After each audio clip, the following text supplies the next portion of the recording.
अस्सलाम वालेकुम क्लास। हम लोग मेमोरी के बारे में पढ़ रहे थे। लास्ट लेक्चर में हम लॉन्ग टर्म मेमोरी के बारे में पढ़ रहे थे। उसकी हम लोगों ने क्या होती है लॉन्ग टर्म मेमोरी और उसके इनकोडिंग हम लोगों ने पढ़ी थी। आज हम लोग इसकी नेक्स्ट पढ़ेंगे। स्टोरेज की तरफ चलते हैं। स्टोरेज या रिटेनिंग इंफॉर्मेशन, ठीक है।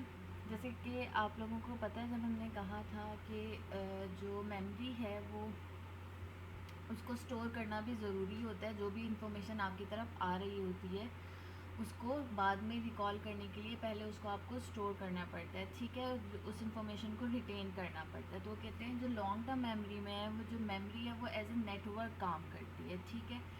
उसके अंदर होता है कि आप एसोसिएशंस बना लेते हैं न्यू इन्फॉर्मेशन और जो आपके पास पहले से इंफॉर्मेशन मौजूद होती है उसके दरमियान में आप एसोसिएशन बना लेते हैं ताकि वो चीज़ आपको अच्छे से याद रह सके। आप उसके दरमियान में कोड्स बना लेते हैं, ठीक है। जैसे कि हम लोगों ने पहले बात की थी कि आप लोगों को आप जैसे एसोसिएट कर लेते हो एक चीज़ को दूसरी चीज़ के साथ। फॉर एग्जांपल, अगर आपको न्यू इन्फॉर्मेशन आ रही है कि आपको फायर ट्रक का पता है, फिर आपके पास एक न्यू इन्फॉर्मेशन आ रही है कि फायर ट्रक रेड कलर का होता है, तो फिर आपके पास जो पहले से इन्फॉर्मेशन मौजूद है फायर ट्रक की, आप उसको एसोसिएट कर लोगे रेड के साथ। फिर जब जब आपको कोई फायर ट्रक कहेगा या कोई भी सामने आएगा तो आपको फ़ौरन से आएगा कि वो रेड कलर का होता है, ठीक है। तो वो कहते हैं जो आपकी पहले से इंफॉर्मेशन मौजूद होती है, जो नई इंफॉर्मेशन आपकी तरफ आ रही होती है, आप उसकी एसोसिएशंस बना लेते हो, ठीक है।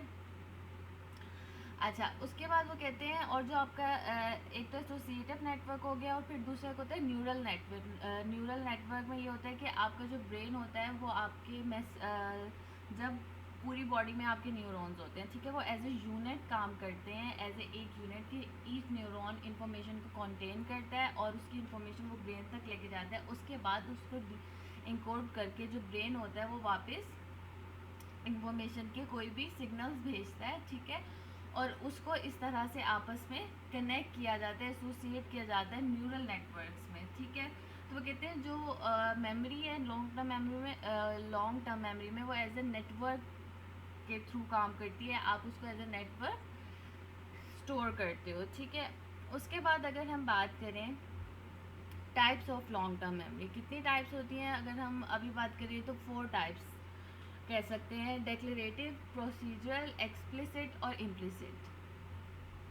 डेक्लेरेटिव क्या होती है, जैसे कि नाम से पता चल रहा है कि इसको लोग दूसरों को बताते हैं, ठीक है, डिक्लेयर करते हैं, डेमोन्स्ट्रेट करते हैं, ठीक है। तो इस वजह से इसको डेक्लेरेटिव मेमोरी कहा जाता है। इसके अंदर फैक्चुअल नॉलेज आती है, आपकी अपनी एक्सपीरियंसेस की नॉलेज आती है, ठीक है। इसलिए इसको मज़ीद 2 सब कैटेगरीज में डिवाइड किया गया है। पहला इसका है एपिसोडिक मेमोरी। एपिसोडिक मेमोरी क्या होती है, आपकी नॉलेज अपने खुद के पर्सनल एक्सपीरियंसेस की, जैसे कि आपने किस टाइम पे क्या अपनी लाइफ में कब क्या किया था। जैसे कि अगर आप सॉन्ग्स जो आपको याद होते हैं, आपको अपने चाइल्डहुड फ्रेंड्स याद होते हैं, आपको अपनी फेवरेट मूवी याद होती है, आपको फेयरवेल में हुआ कोई इंसिडेंट याद होता है जो आपको बहुत पसंद होता है, आपको अपने फेवरेट टीचर्स याद रहते हैं, तो कहते हैं जो आपके पर्सनल एक्सपीरियंसेस से रिलेटेड मेमोरी होती है वो आपकी नॉलेज होती है, वो आपकी एपिसोडिक मेमोरी होती है, ठीक है। उसकी अब दूसरी सब कैटेगरी होती है सिमेंटिक मेमोरीज।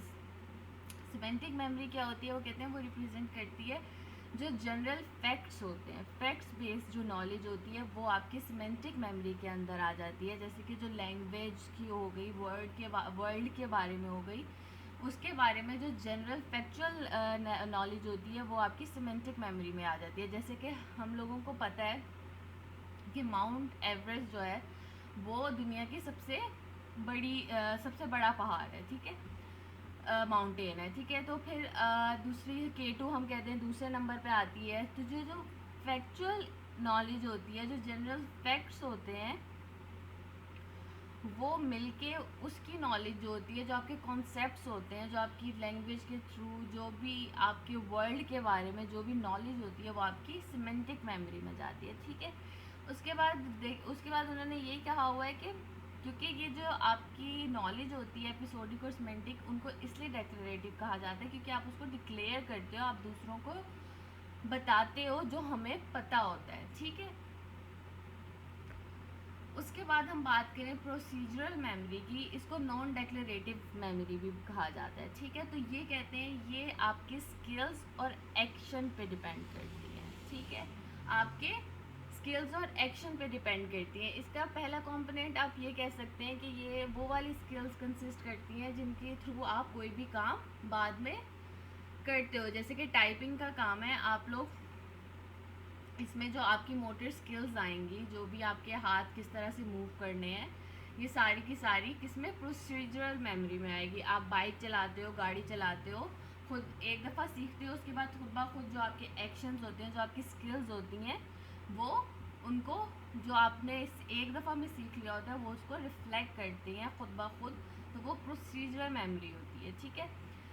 उसके बाद वो कहते हैं, हमने क्लासिकल कंडीशनिंग पढ़ी थी, वो कहते हैं जो क्लासिकली कंडीशन रिस्पॉन्सेज होते हैं वो भी हमारी प्रोसीजर मेमोरी पे आते हैं।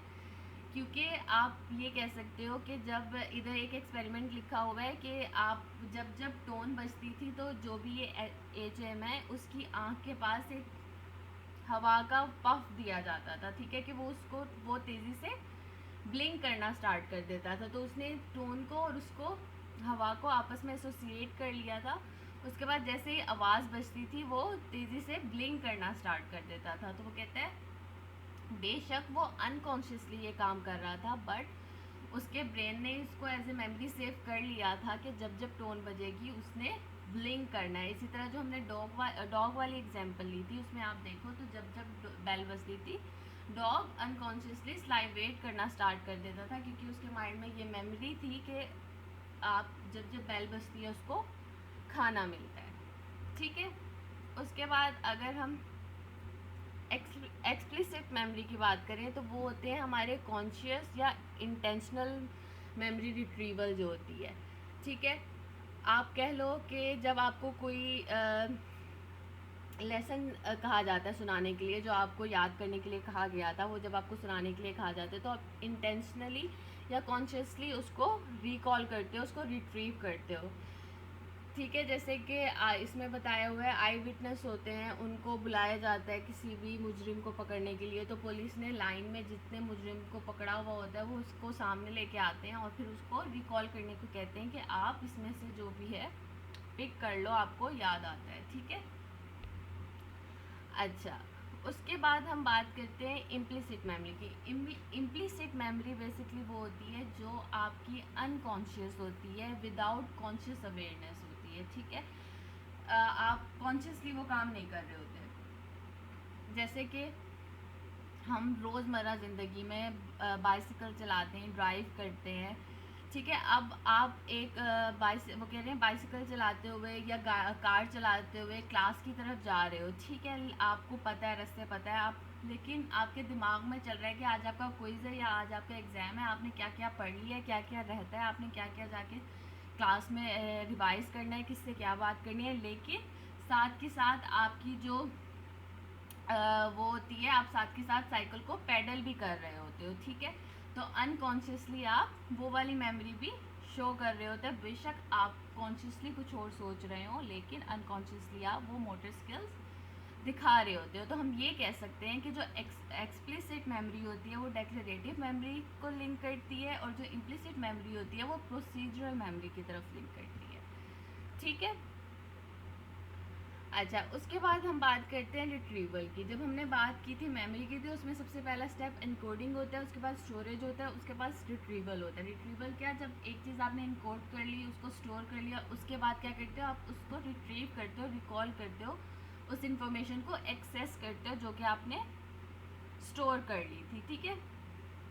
क्योंकि वो कहते हैं अगर आपको वो इन्फॉर्मेशन रिट्रीव ही नहीं करनी बाद में तो उसको स्टोर करना यूजलेस है, ठीक है। इसके अंदर वो कहते हैं रिट्रीवल क्यूज जो होते हैं वो एज ए स्टिमुलस काम करते हैं। स्टिमुलस होते हैं कि कोई भी चीज़ चाहे एक्सटर्नल हो चाहे इंटरनल हो, जो आपकी जो स्टोर्ड इन्फॉर्मेशन होती है उसकी रिट्रीवल को एक्टिवेट करती है आपकी मेमोरी को। जैसे कि अगर मैं आपका क्विज़ हो रहा हो और मैं आपसे बोलूं कि आप मुझे क्लासिकल कंडीशनिंग के बारे में बताएं, तो जो क्लासिकल कंडीशनिंग होगा वो आपका रिट्रीवल क्यू होगा, और फिर जो आपके ब्रेन में जो आपके सारी की सारी मेमोरी सेव होगी क्लासिकल कंडीशनिंग के बारे में आप उसको रिट्रीव करोगे। ये तो एक्सटर्नल स्टिमुलस हो गया, ठीक है।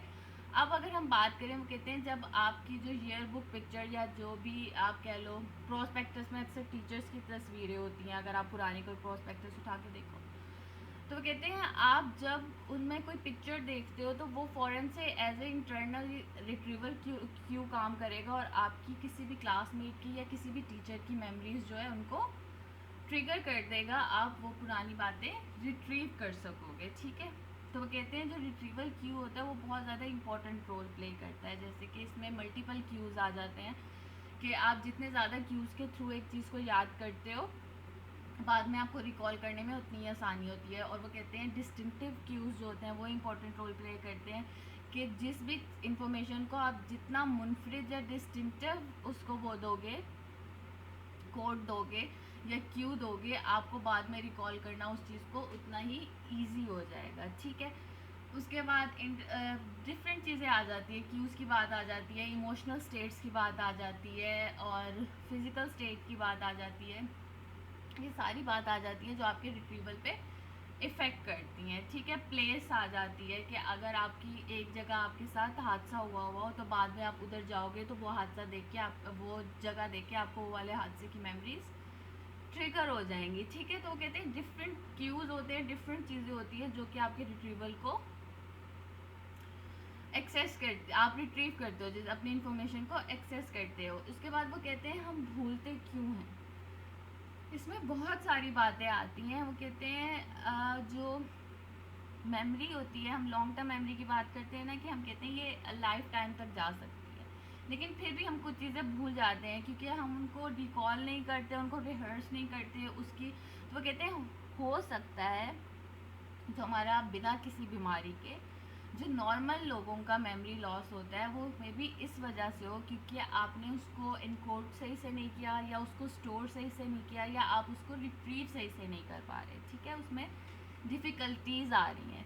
जैसे इसके अंदर इनकोडिंग फेलियर आ जाता है कि आपने शुरू में ही अच्छे से इनकोड नहीं की थी चीज़, तो आप उसको बाद में रिकॉल नहीं कर पा रहे। इसी तरह आपके स्टोरेज का आ जाता है, इसके अंदर डिफरेंट डिजीज़ आ जाती हैं, अल्जाइमर आ जाता है, मीन जो एमनेजिया आ जाता है, जो आपको किसी भी ब्रेन डैमेज की वजह से या किसी ओल्ड एज की वजह से अल्जाइमर होता है। तो आप लोगों को वो कहते हैं डिफरेंट जो चीज़ें हैं उन वजह से आपको मेमोरी लॉस हो सकता है। मोटिवेशनल फॉरगेटिंग होती है, मोटिवेशनल फॉरगेटिंग होती है, इसके अंदर हम फ्राइड की बात करते हैं कि जो हमारे अंदर एंग्जाइटी चीज़ें लेके आती है, जो मेमोरीज हमारे अंदर एंग्जाइटी को इंड्यूस करती हैं, उन मेमोरीज़ को हम अनकॉन्शियसली साइड पे कर देते हैं, भूलने की कोशिश करते हैं। वो हमारी मोटिवेशनल फॉरगेटिंग होती है, उसकी हमें खुद ब खुद मोटिवेशन मिलती है क्योंकि हम उसको भूलना चाहते हैं क्योंकि उसके साथ हमारी जो प्लेजेंट यादें